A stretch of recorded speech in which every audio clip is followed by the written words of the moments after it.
Hello friends, నేను చేప recipe పచ్చి కింది గింజల మసాలా. కావాల్సిన పదార్థాలు: పచ్చి కింది గింజలు ½ కేజీ, మీడియం సైజు ఒక బంగాళదుంప, 4 టేబుల్ స్పూన్ల ఆయిల్, ఎండుమిర్చి 2, తగినంత ఉప్పు, ఆవాలు, కరివేపాకు.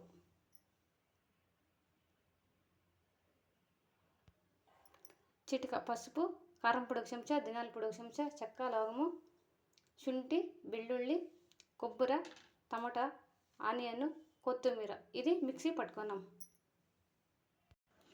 నున్నగా ఇలా మిక్సీ పట్టుకోవాలి. స్టవ్ వెలిగించుకొని ఒక కుక్కర్ పెట్టుకోవాలి. ఆయిల్ వేసుకోవాలి. ఆవాలు వేసుకోవాలి. ఆయిల్ హీటాక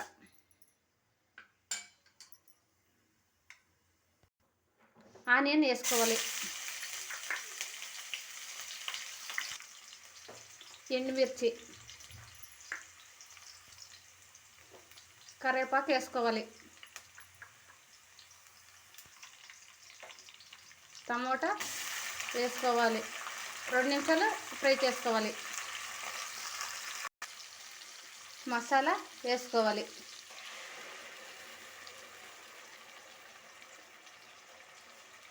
ఐదు నిమిషాలు బాగా ఫ్రై చేసుకోవాలి. మసాలా బాగా ఫ్రై అయిపోయింది.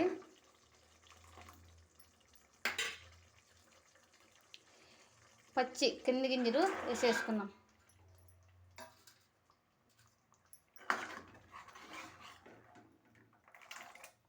తగినంత ఉప్పు వేసేసుకున్నాం.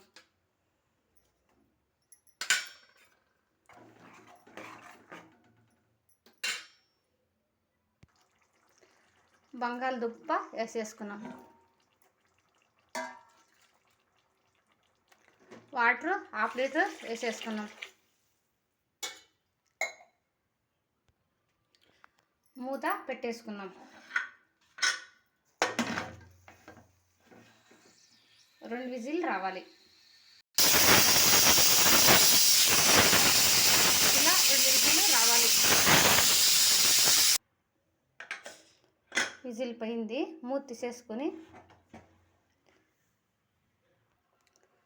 పచ్చి కింది గింజలు మసాలా కూర రెడీ అయిపోయింది. చాలా బాగుంటుంది. రోటీ, చపాతీ, ఇడ్లీ, దోశ, ముద్ద, రైస్ చాలా బాగుంటుంది. ఒక్కసారి మీరు ట్రై చేయండి. లైక్ చేయండి, షేర్ చేయండి, సబ్స్క్రైబ్ చేసుకోండి.